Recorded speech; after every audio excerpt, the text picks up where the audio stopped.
which may get responses from our panelists here, or authorities, or maybe professionals that are in an auditorium.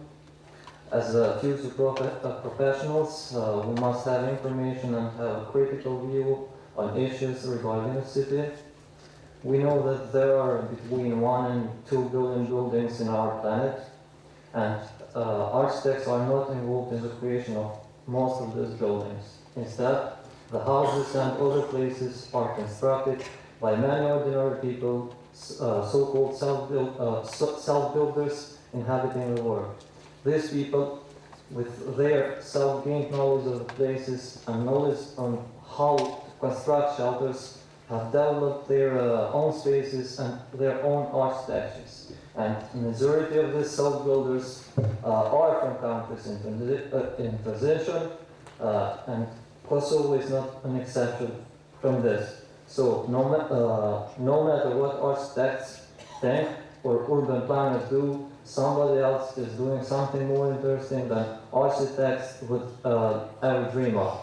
We must try to bring in focus ordinary people, because they are the people using and building up everyday buildings and claiming the created spaces.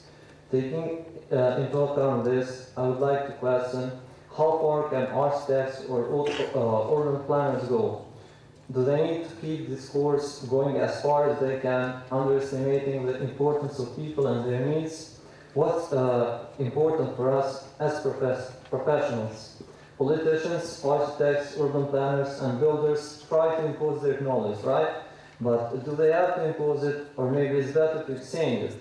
It's important for us as professionals to gain knowledge by knowing through dialogue, through experience, being in touch with people, those people who know the best what their needs are concerning context, function, emotion, and other specific issues to their circumstances.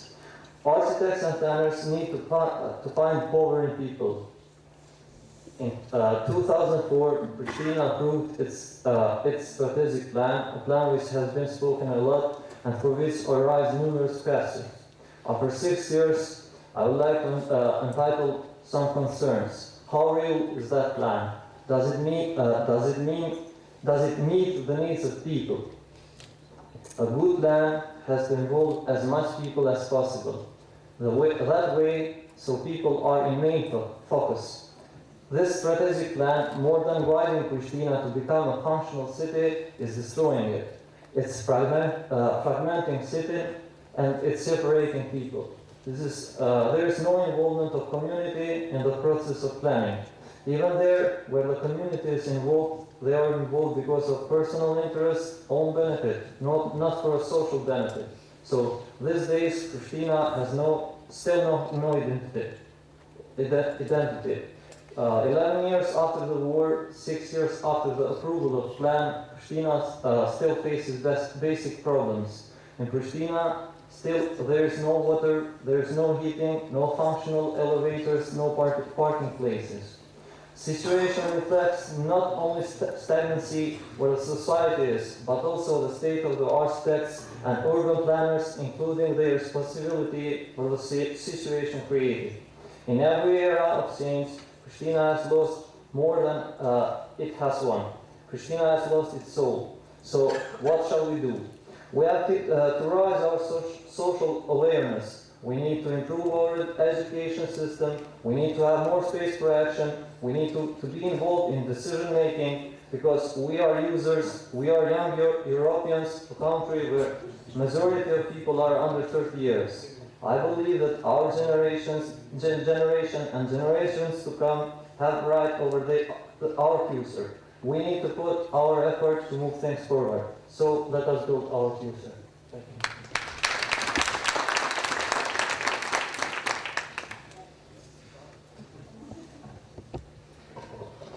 Well, I think the last statement raised also some questions to the panelists to my left. Do you feel like giving a quick response to some of the issues? I mean, I just noted down how far shall we go as professionals. And the sympathy I think we have for always for young people taking the courage to do something for their city. I think the main question which is raised is like, what actually, how far can an architect go in dealing with these questions? And then we shall discuss this more openly, I think. Can I react? Maybe it's a bit making things more complicated, but, and it's rather a personal story because last year I had a very big conversation with a friend of mine, and I said to her that I was really disappointed that nobody in my first, I'm 53 now, 53 now, my 40 years told me why I should love art. Everybody was talking to me about art, was taking it for granted that art is important, and if I was asking something about it, it doesn't become a discussion. And as I hear Olu says you have to redefine your profession as an architect, and you say that probably, and I don't know the name of, okay, so you say that the architect has to be more with young people here in Prishtina. How can you explain to people living here that architecture is important for them and that it can really change the way you live in? Do you have words for that, labels for that?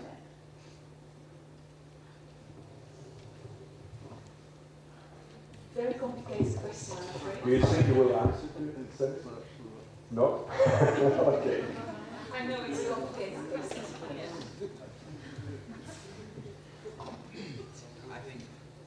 I think you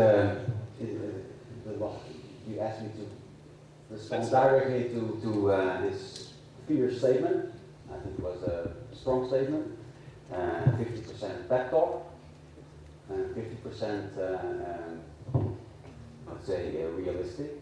I mean, there is a dimension of the dream also here, because if you talk about the people, if you talk about addressing the people, at least you need to identify 3 different levels to do that. You can, it's the famous phrase, by the people, to the people, and for the people. So you can work as architect for the people, and you can work with them, and you can even help them build themselves by the people. Right?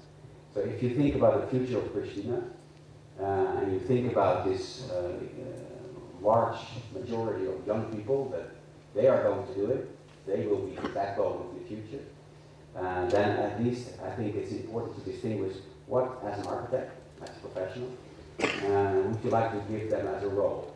Would you like to enable them and to just give your skills to them so that they build themselves? Or do you think you can work with them? So there is one part of the work doing by them and one part is really doing by you. Or is it just for them? With taking your own responsibility as a professional. It's the same for politicians, they can be populist and just leave society to the people. Or are they at some point choosing, taking responsibility and implement their skills? And I think many people here, I even met several people already today, I do believe that they have a kind of specificity of architecture. They have something to add to this basic observation that you cannot do it without people. But that's not enough. You need to add something which is the specificity of the professional architecture. And the question is, what is this specificity? What do you want to reserve as something special of architecture that makes sure that the outcome will be more than just the sum of the parts.